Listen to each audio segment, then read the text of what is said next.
Hi leaders, Mike Temple back with you again today. Hey, earlier today I had a very interesting experience. I had a colleague of mine who asked me to sit in on one of their leadership strategy sessions. He said this group in the IT industry was having a real tough time executing on some of their commitments for the quarter. So I was more than happy to sit in and offer them, another set of eyes and ears. And sure enough, this team was absolutely struggling with some of their commitments that they had set. When this happens in an environment working with leadership teams with my clients, there's two places I look. The first one is accountability and clarity. In other words, do people know exactly what they are accountable for what specific goal? And are they absolutely clear as to what that outcome is to be and how they're going to be measured? All right, and remember, only one person could be accountable for a goal. The second place I look at, values, culture. Is this the right culture that can execute this strategy? Sure enough, we ran into a culture problem. Now, we wrapped up about maybe 35 minutes ago. So there are three subgroups or individuals, if you'd like, that make up a company culture. The first one, partners. Everybody wants partners.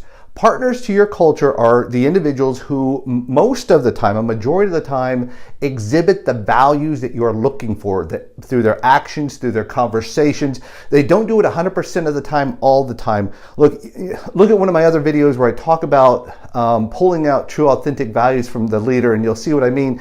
But even if these values belong to the leader themselves, we don't even follow our own values 100% of the time, all the time, because we're only human, all right? But these are individuals who will usually go above and beyond, and very seldom do you have to ask them.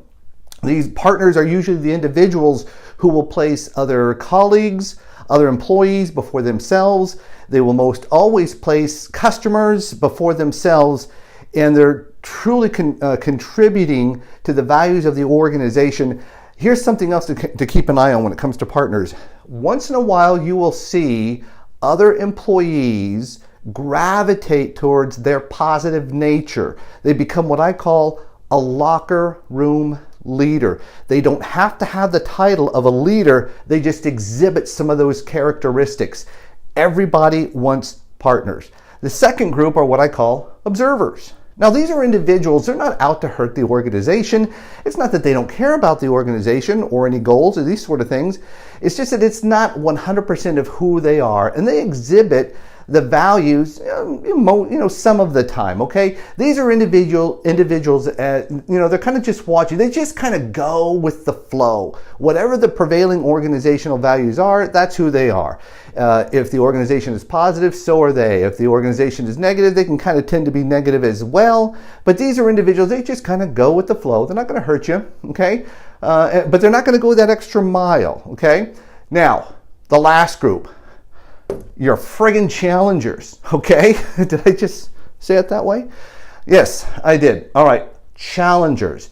These are individuals who are slowly but surely chipping away at your organizational values, all right? These are people, they come first. These individuals come before other employees. These individuals, they'll make it seem like they're putting customers in front of them, but they're usually not, okay? Challengers, they will suck up a majority of the leadership team's time, as well as other employees. They cause a lot of drama, all right? And let me tell you, they will sometimes, challengers to your values, at times, they can hold the organization hostage. Even if they're a top producer, they'll make it seem, without me, your organization can't move forward. You need me to succeed. These are individuals who will have a meeting after you try to have a positive meeting. They'll hold a separate meeting. They'll sometimes exhibit, phrases such as, you know what, you can think what you want, but I don't think Bob or Mary, they're really in touch with what's going on. Okay, these are individuals that are working against you. Now, I get a lot of leaders ask me, Mike, is it possible to take my challengers and convert them into partners? Very seldom is that possible. In fact, the challenger, they will convert your observers. Here's another mistake that leaders make with challengers, okay? They will figure that my partners are doing pretty good. They don't need a lot of my attention. They get a lot of their stuff done, and they allow the challenger to suck up the leader's time. What happens? Partners start drifting away, okay? Observers become more challengers, or the observer, they too can drift away from the organization. That's not what you want. You want to spend your time with your partners and your observers. The best thing you can do with a true, authentic challenger, they're like a cancer to an organization, and you got to get them out. So that is what I noticed happening with this organization. Here's a practice, leaders, that you can do as you prepare for 2019. Sit back, okay? Just list out some of the values you would like to see more of. All right? You can even list out things you do not tolerate any longer. Sit back and watch. Do I have more partners?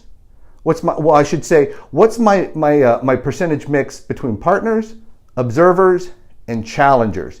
That will give you a very clear indication as to the type of company culture that you have. Got to jump into my next leadership meeting.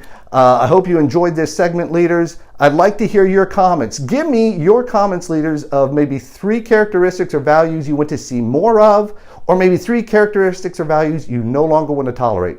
Thanks for listening, leaders. I'm Mike Temple, Leadership and Strategy Advisor.